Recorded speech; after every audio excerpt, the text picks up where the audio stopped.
sapa Bethlehem hu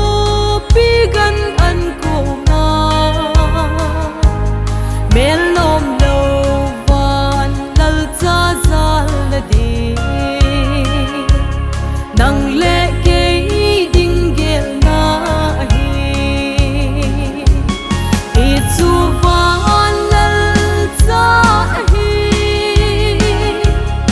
alip na la sang hite so nam kol zon sut lam di lei mi he min a hung pinge ami Israel ten dei bo song le nang le ke dia tun sot ko va ta van lal leng chu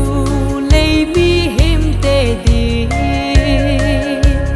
so mel pun ei hung ho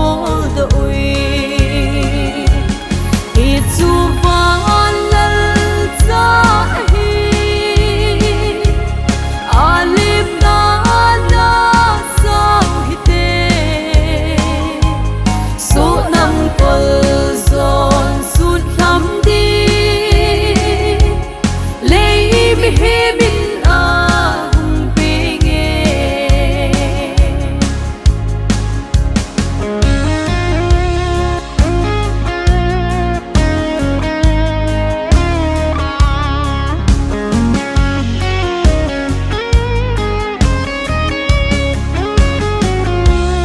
O Giêsu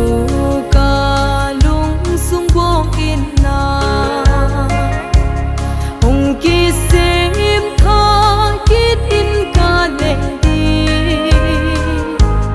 bong in sa nga bo so ka lung sung in salva in tun so adi itsu van lal cha hi alip na la sang hite so nam kol zon sut lam di lei mi he min a hung pinge so nam kol zon